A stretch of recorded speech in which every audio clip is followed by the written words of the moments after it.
তো যতগুলি কেস এরকম রুকনের আমরা পেয়েছি, তাতে আমার এই ধারণা হয়েছে যে রুকনিয়াতের মান কমার মূল কারণ দুইটা। রুকনিয়াতের মান কমে যাওয়ার মূল কারণ দুইটা। একটা কারণ হচ্ছে ওই যে আমি মৌলানা মজিদুর রহমানের বইয়ের উল্লেখ করেছি, ইসলামী আন্দোলন সাফল্যের শর্তাবলী। এই শর্তাবলীর ব্যক্তিগত 4টা গুণের 4র্থ গুণটা হচ্ছে যেটা রুকনিয়াতের শপথের সময় রুকুন ঘোষণা করে, যেটা কালকে আমি উদ্বোধনীতে শুনে এসেছি, যে ইসলামকে কায়েম করা আমার জীবনের উদ্দেশ্য। আমরা রুজি রোজগার করি, চাকরি বাকরি করি, পেশা করি, সংসার করি, বেঁচে থাকার প্রয়োজনে করতে হয়, আল্লাহরই নির্দেশ বেঁচে থাকার জন্য করতে হয়, তাই করি। কিন্তু বেঁচে থাকবো কি জন্য? বেঁচে থাকবো দুনিয়ার এই কাজের জন্য নয়, বেঁচে থাকবো দ্বীনকে কায়েম করার জন্য। আসল উদ্দেশ্য হচ্ছে ওটা, দ্বীনকে বিজয়ী করা আমার জীবনের আসল উদ্দেশ্য। এই কর্মীদের 4টি প্রাথমিক পুঁজির গুণের 4র্থ নম্বর গুণটা হচ্ছে এই গুণটা। এই গুণটার অভাবে মান কমে। যখন আল্লাহর দ্বীন কায়েম করা তার 1 নম্বরে থাকে না, তার কার্যকলাপের কর্মতৎপরতার মধ্যে 1 নম্বর দুনিয়া চলে আসে। একটু আর্থিক উন্নতি করা, সচ্ছলতা বাড়ানো, একটু বাড়িঘরের অবস্থা উন্নতি করা, একটু ভালো খাওয়া পড়ার বন্দোবস্ত করা, আয় রোজগার বাড়ানো। এটা কোনো নিষেধ না, হারাম না, না জায়েজ না, কিন্তু ওইটা থেকে এটার উপরে থাকতে হবে। কিন্তু ওটা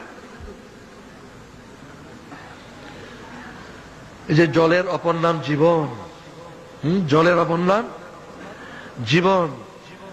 পানি ছাড়া মানুষ বাঁচে না, তাই পানির আরেকটা নাম জীবন। কিন্তু পুকুরে ডুবে যখন মরে, কি পানির অভাবে মরে? তাহলে বোঝা গেল পানির নাম জীবন নয়, পানির একটা নির্দিষ্ট পরিমাণ জীবন, এর চেয়ে বেশি হইলেই মরণ। যে পানি একটা নির্দিষ্ট পরিমাণে তার জীবন দেয়, সেই পানির পরিমাণের বেশি হলে এটা মরণ। ঠিক তেমনি দুনিয়ার আকর্ষণ, দুনিয়ার রোজি রোজগার, এগুলি জীবন, মুমিনেরও জীবন। কিন্তু আল্লাহর দ্বীনকে বিজয়ী করার কাজটা যদি পেছনে ফেলে এই কাজ করা হয়, তাহলে পরিমাণ বেশি হয়ে গেলে দুনিয়া, এটা ইমানের মরণ। ইমানের মরণ। এই ইমানের মরণের পর ধরার কারণে মান কমে, তখন এলেম কমে, আমল কমে, সব দিক দিয়ে কমে। এইগুলো একটা কারণ। এইটার কারণে বৈঠকে ঠিক মতো আসে না, রিপোর্ট দুর্বল হয়, এটার কারণে এয়ানত রেগুলার দেয় না, অনেক দিক দিয়েই তার কমতি আসে। দুনিয়া কামাই করতে হবে বেঁচে থাকার জন্য, এটা জীবন। কিন্তু দ্বীনকে বিজয়ী করা আমার আসল কাজ, ওটা 1 নম্বরে রাখতে হবে, এটা প্রাধান্য দিতে হবে, এটাকে অধিক গুরুত্ব দিতে হবে। ওটাকে গুরুত্ব কম দিলে আমার ইমানের মরণ। দ্বিতীয় যে কারণে মান কমে, সেটা হচ্ছে আর একটু সূক্ষ্ম এবং গভীর।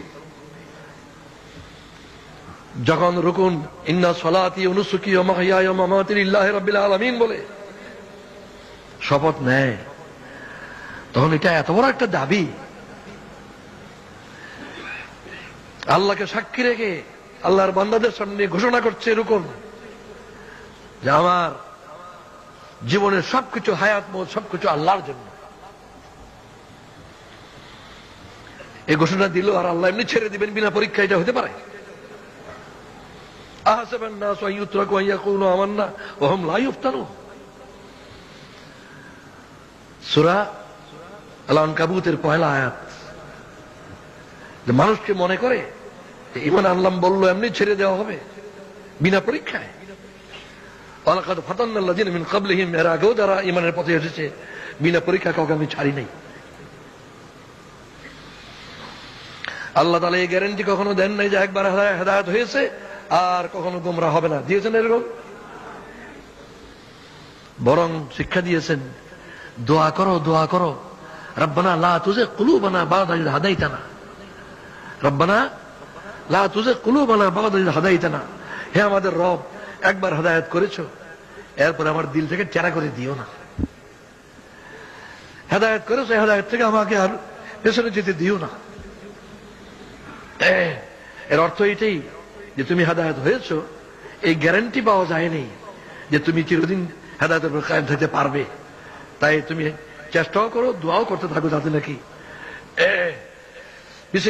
পিছিয়ে না পড়ো। এই যে পরীক্ষার কথা আল্লাহ বললেন,